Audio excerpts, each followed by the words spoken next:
Hello all, welcome to BHS education. आज के video में हम बात करेंगे सबसे पहले इको फेमिनिज्म के बारे में।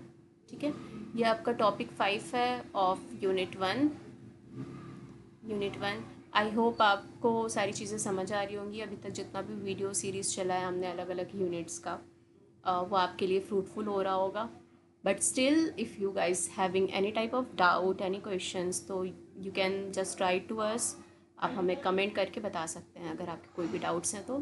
फॉर द मटेरियल्स, ये स्टडी मटेरियल्स के लिए आप हमारा व्हाट्सएप चैनल फॉलो कर सकते हैं। व्हाट्सएप की लिंक आपको हमारे यूट्यूब चैनल के डिस्क्रिप्शन में मिल जाएगी। We are going to inform their any type of updates as well as link for the materials. ठीक है, चलिए स्टार्ट करते हैं।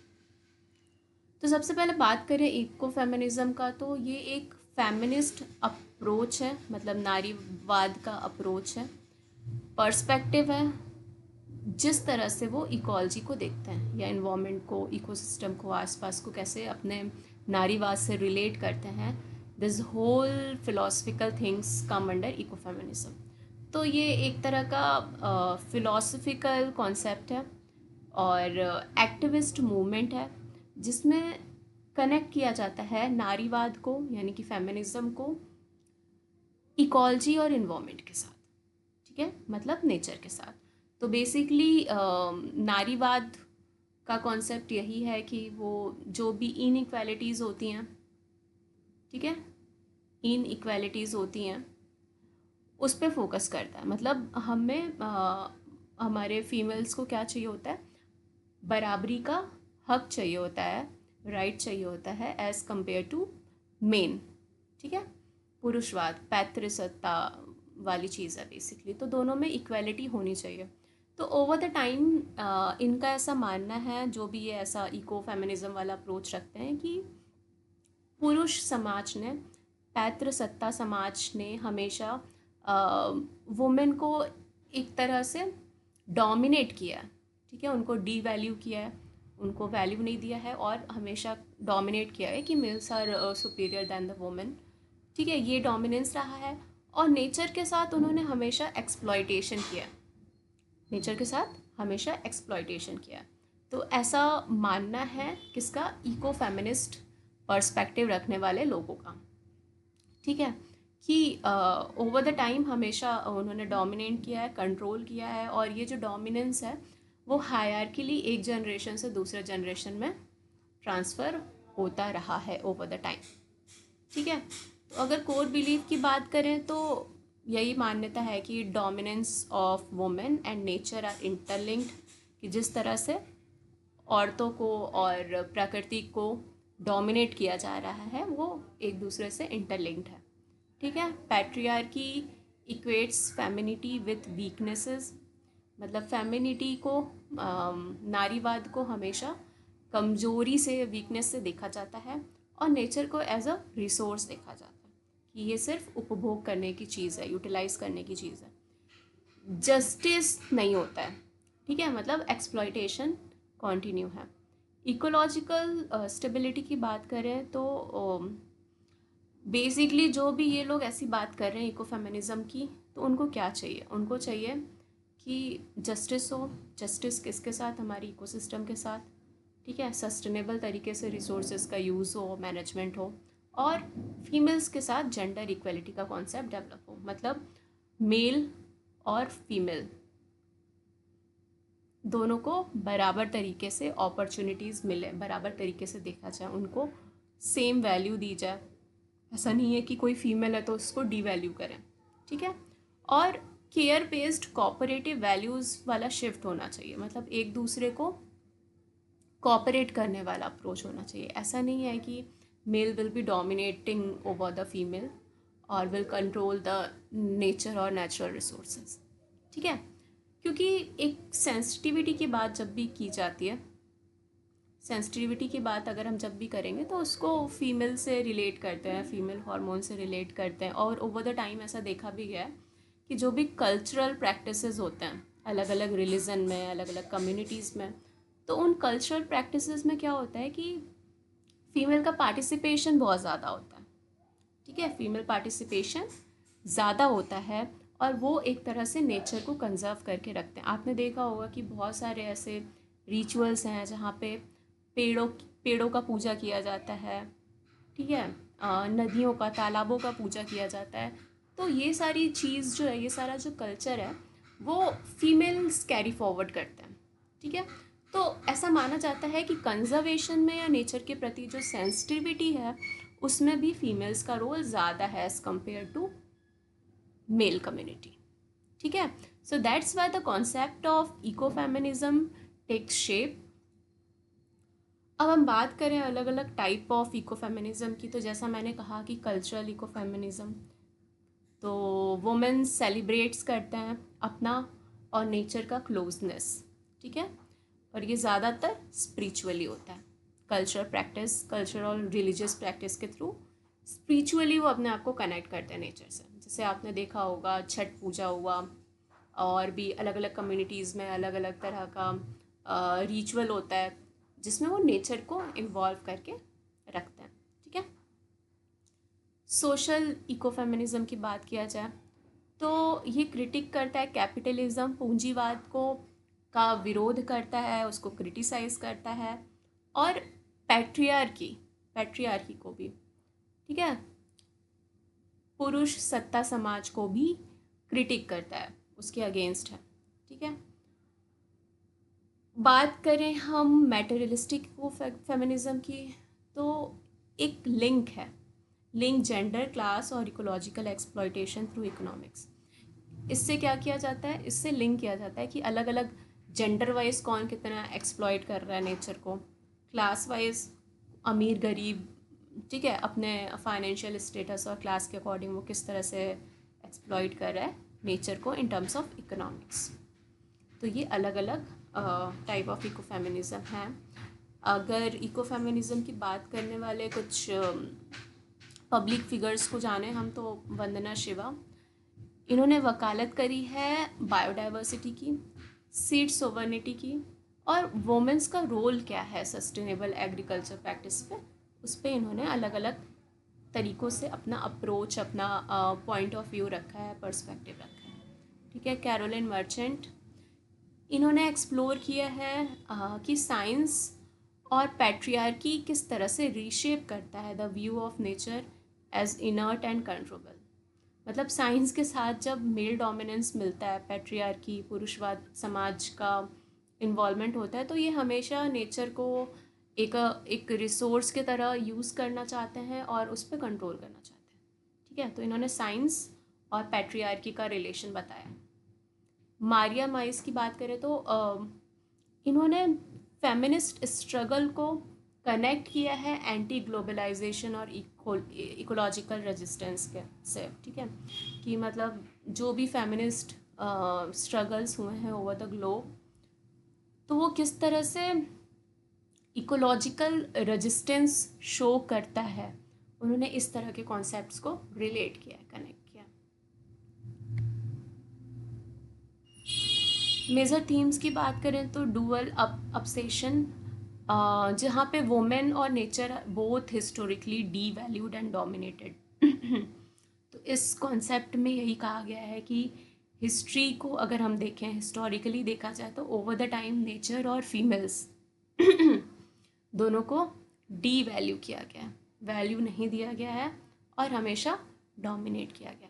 Value of care work, promote nurturing relational approaches to environmental ethics, ठीक है। मतलब नर्चरिंग की बात होती है और इन्वामेंटल इथिक्स की बात होती है कि what is right to do, what is not to do, ठीक है। इथिकल वैल्यूज़ वाली बात यहाँ आ रही है।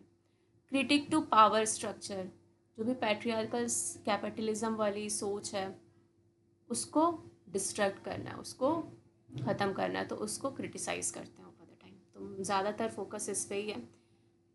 अब हम बात करते हैं तो इको फेमिनिज्म हमारे लिए क्यों इम्पॉर्टेंट है, क्योंकि ये प्रकाश डालता है, अटेंशन देता है इंटरसेक्शनलिटी इन इन्वायरमेंटल इशू, कि ऑब्वियस सी बात है कि जब female community are more sensitive towards nature, ठीक है, टुवर्ड्स नेचर। तो वो नेचर के पार्ट्स को मतलब नेचर के पॉइंट्स हैं जो बेसिकली उन पॉइंट्स को वो ज़्यादा अच्छे से कैरी फॉरवर्ड कर सकते हैं और एक्सप्लेन कर सकते हैं, आवाज़ उठा सकते हैं, एक्टिविस्ट मूवमेंट चला सकते हैं, ठीक है, नेचर को कंजर्व करने के लिए। लेकिन ऐसा करना तभी पॉसिबल है जब फीमेल्स को इक्वल अपॉर्चुनिटी मिले, ठीक है, इक्वल अपॉर्चुनिटीज़ मिले, उनको राइट मिले, उनको वैल्यू किया जाए, तब तो उनकी बात सुनी जाएगी, ठीक है। तो जनरली सोसाइटी में इक्वालिटी वाली चीज़ लाना इसलिए इम्पॉर्टेंट है so that female can raise all this issues, ठीक है। और वही बात है, vital role women play in sustainable resource management, environmental activism, और इनकरेज करता है inclusive, just and compassionate environmental policies. तो जब रिप्रेजेंटेशन अच्छा होगा, वैलिड पॉइंट्स रेज किए जाएंगे, तो ऑब्वियसली उससे रिलेटेड पॉलिसीज़ भी बनाई जाएंगी टू इम्प्लीमेंट, ताकि उस पर अच्छे से इम्प्लीमेंटेशन हो और हम कंजर्वेशन पे काम कर सकें। तो इट्स लाइक दैट, इसलिए हमेशा रिलेट किया जा रहा है फेमिनिज्म को इन्वायरमेंट और नेचर के साथ। वंदना शिवा का कोट है कि women are the first to feel the impact of ecological destruction, ठीक है, and the first to respond with the creativity and courage. So this is the important quote from her side. Next topic है हमारा green politics. Green politics एक तरह का political राजनीतिक ideology है that emphasizes ecological sustainability, social justice, non-violence and grassroots democracy, ठीक है। तो इन सारी चीज़ों पे फोकस करता है। किस पे फोकस करता है कि इकोलॉजिकल सस्टेनेबिलिटी हो।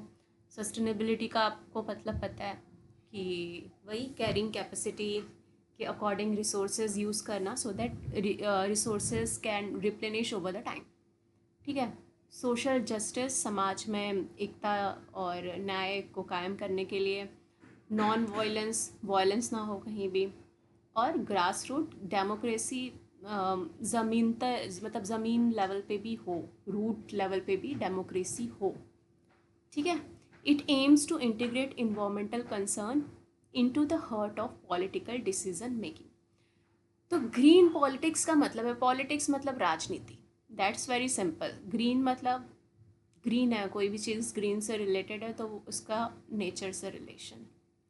तो नेचर के लिए जो पॉलिटिक्स की जा रही है, मतलब पॉलिटिक्स में वो पार्ट जहाँ पे नेचर की बात होगी, नेचर के कंजर्वेशन की बात होगी, इंटीग्रेशन की बात होगी, या फिर नेचर बेस्ड डिसीजंस लिए जाएंगे, उसको हम बोलते हैं ग्रीन पॉलिटिक्स।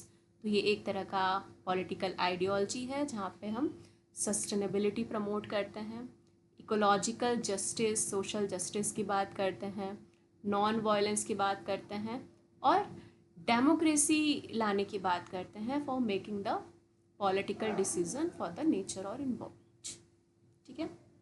कोर प्रिंसिपल की बात करें हम ग्रीन पॉलिटिक्स की, तो ecological wisdom which recognises earth limit and promote harmony with nature, ठीक है, कि अर्थ क्या करता है, प्रमोट करता है, लिमिट करता है हारमोनी नेचर के साथ एकता बनाने के लिए। तो इकोलॉजिकल विजडम की बात हो गई, सोशल जस्टिस की बात हो गई कि सारे के सारे जेंडर, रेस, क्लास, सबको न्यायिक तरीके से देखा जाए, सबके साथ इंसाफ हो, न्याय मिले उनको, ठीक है। ग्रास रूट डेमोक्रेसी, पार्टिसिपेशन सबका बराबर हो, ठीक है, किसी का डोमिनेंस ना हो, कम्युनिटी लीड गवर्नेंस हो, नॉन वायलेंस हो, जहाँ पे पीस हो, कोई भी कॉन्फ्लिक्ट ना हो, कोई भी वॉर सिचुएशन ना हो, सब शांति से सुखी तरीके से रहें। सस्टेनेबिलिटी की बात हो, जहाँ पे लॉन्ग टर्म इन्वायरमेंटल सॉल्यूशन का बात किया जाए। This are the few core principle of green politics. Last one is the respect for the diversity, जो भी हमारा बायोडाइवर्सिटी है उसका कल्चरल, बायोलॉजिकल और आइडियोलॉजिकल रिस्पेक्ट करना, प्लूरिज्म को एक्सेप्ट करना, ठीक है। ग्रीन पॉलिटिक्स इन प्रैक्टिस की बात करें तो जर्मनी में द ग्रीन पार्टी करके इसको लाया गया था 1980s में इसका फॉर्मेशन हुआ था, फाउंड किया गया था। फोकस क्या था?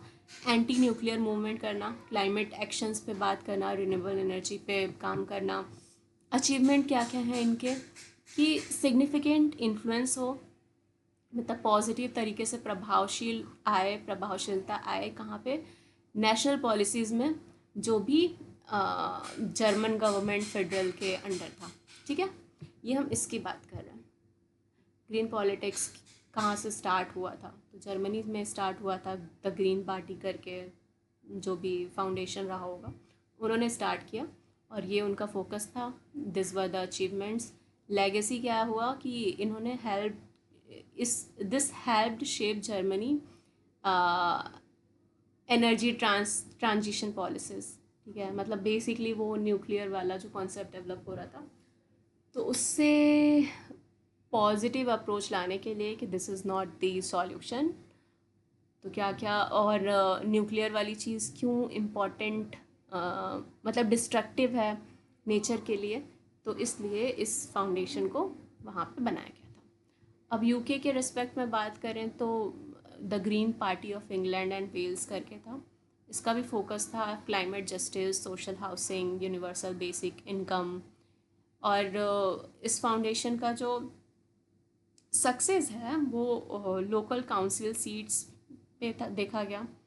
1 सीट इन यूके पार्लियामेंट दिया गया। ठीक है, अप्रोच क्या था? पीसफुल एक्टिविज़म हो, पॉलिसी में रिफॉर्म लाया जाए, कम्युनिटी बेस्ड चेंजेस किए जाएँ। तो ओवरऑल ये कुछ फ्यू हिस्टोरिकल इनिशिएटिव्स हैं अलग अलग कंट्रीज़ में जो किए गए ग्रीन पॉलिटिक्स को लेकर के। अब why it is important to us? Because it pushes environmental issues on to the political agenda. Environmental issues हैं, ठीक है, बट उस पर अगर बात नहीं होगी तो उससे रिलेटेड पॉलिसीज़ नहीं बनेगी। तो ग्रीन पॉलिटिक्स ने हेल्प किया कि जो भी इन्वामेंटल इश्यूज़ हैं उनको रेस किए जाएं और उसको पॉलिटिकल एजेंडा दिया जाए। ठीक है, ताकि उस पर बात हो, डिबेट हो, जो भी टॉप पॉलिटिकल लीडर्स हैं वो उसके अकॉर्डिंगली डिसीजन मेकिंग करें और पॉलिसीज़ बनाएं इन्वायरमेंट को कंजर्व और प्रिजर्व करने के लिए। इनकरेज करता है long term planning over short term economic gain. लंबी लॉन्ग टर्म प्लानिंग्स को बढ़ावा देता है। शॉर्ट टर्म प्रॉफिट के केसेस को ये कम करता है कि थोड़े टाइम के प्रॉफिट के लिए आप इतना, फॉर एग्ज़ाम्पल जंगल की बात करें, ठीक है, फॉरेस्ट की बात करें हम, जब तो आप कोई एक जंगल काट रहे हो तो उसका आपको शॉर्ट टर्म गेन या short term economic value profit मिल गया कि चलो ठीक है लकड़ियों से ये हो गया, या फिर आपने वहाँ पे बिल्डिंग्स बना लिए हैं, कंस्ट्रक्शंस कर लिए, बट लॉन्ग टर्म इश्यूज़ क्या होंगे उससे? लॉन्ग टर्म इश्यूज़ होंगे कि ओवरऑल उस लोकल एरिया का टेम्परेचर बढ़ेगा। ठीक है, उस हिसाब से वो क्रॉप और बाकी चीज़ों को अफेक्ट करेगा। आपका लिविंग स्टैंडर्ड ऑफ लिविंग उस हिसाब से चेंज होगा। ठीक है, ज़्यादा से ज़्यादा एसीज इंस्टॉल करोगे फिर और ग्लोबल वार्मिंग होगी, तो long term effect, long term effect जैसे climate change effect. Okay, offers alternative to mainstream political ideologies. जो मेन आइडियोलॉजीज़ हैं उसके अलावा भी ऑल्टरनेटिव्स देता है ये, to address root cause of environmental degradation, ताकि इन्वामेंटल डिग्रेडेशन के जो कारण हैं, जो कॉज हैं, उन पे फोकस किया जा सके। So this are the few core principles of green politics, जैसे ecological non violence, social justice, sustainability, grass root democracy, respect for diversity. ठीक है, green politics in practice Germany और यूके में हिस्टोरिकली देखा गया है कि ऐसा हुआ है। वाई ग्रीन पॉलिटिक्स मैटर्स हमने देख लिया, this are the reasons. Now will talk about the challenges related to green politics. ज़्यादातर ये देखा गया है कि ये बहुत ही आइडियलिस्टिक है और radical by main stream politics, मतलब बहुत ही आइडियल तरह का अप्रोच है। इसको मेन स्ट्रीम पॉलिटिक्स में लाना और डिस्कस करना, ठीक है, ये बहुत डिफ़िकल्ट हो जाता है क्योंकि लोग अल्टीमेटली ना वो कैपिटलिस्टिक वाला ही अप्रोच रहता है। इन्वामेंटलिस्ट तरीके से लोग नहीं सोचते हैं। ठीक है, अनटिल एंड अनलेस जब तक उनका खुद का नुकसान ना हो रहा उस चीज़ के वजह से। तो ओवरऑल वर्ल्ड का अप्रोच ऐसा ही है कि वो मेन स्ट्रीम पॉलिटिक्स में नहीं आ पा रहा है। Struggle for electoral power in system favouring large parties, क्योंकि कोई भी वही है, बड़ा आदमी आ जाता है। मतलब अगर आप जंगल फॉरेस्ट को कटने से बचाने की बात करोगे तो वहाँ कोई ना कोई बड़े आदमी का कोई प्रोजेक्ट लॉन्च हुआ होगा, बिल्डिंग्स बन रहे होंगे। और ये जो पॉलिटिकल लीडर्स होते हैं वो उनसे पैसा खा के बैठे होते हैं, ठीक है। जो ये कैपिटलिस्टिक बंदा है उससे पैसा खा के बैठे होते हैं, पैसा लेके बैठे होते हैं, तो वो फेवर नहीं करते हैं, फेवर नहीं करते कि कोई मूवमेंट चले या फिर पॉलिसीज़ को प्रॉपर तरीके से इम्प्लीमेंट किया जाए। तो कहीं ना कहीं ओवरऑल इन्वायरमेंट का जो कोर है वो इग्नोर्ड ही रहता है अनटिल एंड अनलेस की जनता बहुत बड़े स्केल पे आकर के प्रोटेस्ट ना करे तो, ठीक है। बहुत सारे प्रोजेक्ट्स हैं। अभी आपका हैदराबाद वाला केस था, मुंबई में फॉरेस्ट है उसको लेकर के केस हुआ। उसके अलावा भी तहरी डैम वाला केस था, ठीक है। गुजरात में साबरमती फ्रंट उस पर भी केस था। So there are so many cases are there, but at the end कुछ नहीं होता। इन्वामेंट वाले कंसर्न्स को, इश्यूज़ को साइड लाइन ही किए जाते हैं ओवर द टाइम, क्योंकि वही बात है कि इकोनॉमिक्स को ज़्यादा वैल्यू दिया जाता है, कैपिटलिस्टिक अप्रोच ज़्यादा तेज़ी से आगे बढ़ रहा है। तो लोकल एक्टिविज़म को और नेशनल गवर्नेंस को का जो रोल है वो बैलेंस नहीं हो पा रहा। स्लोगन क्या है? Think globally, act locally.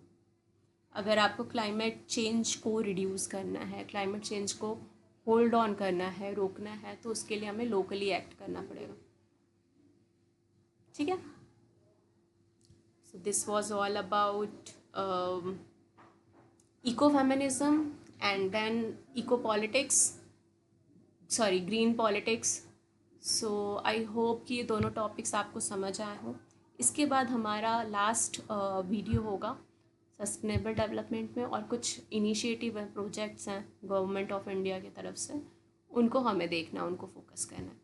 तो बेसिकली आपको ये सारी चीज़ें याद रखनी है, की आइडियाज़, की प्रिंसिपल्स याद रखने हैं, सो दैट इससे रिलेटेड आपको क्वेश्चन पूछ लिया जाए तो आप कर सको, ठीक है। एक एक लाइन रटने की ज़रूरत बिल्कुल नहीं है, आपको बस आइडिया होना चाहिए कि ग्रीन पॉलिटिक्स क्या होता है, किससे रिलेटेड है, इसके कोर प्रिंसिपल्स क्या हैं, या फिर eco feminism what does it mean and why it is important. So just have it like some idea about it.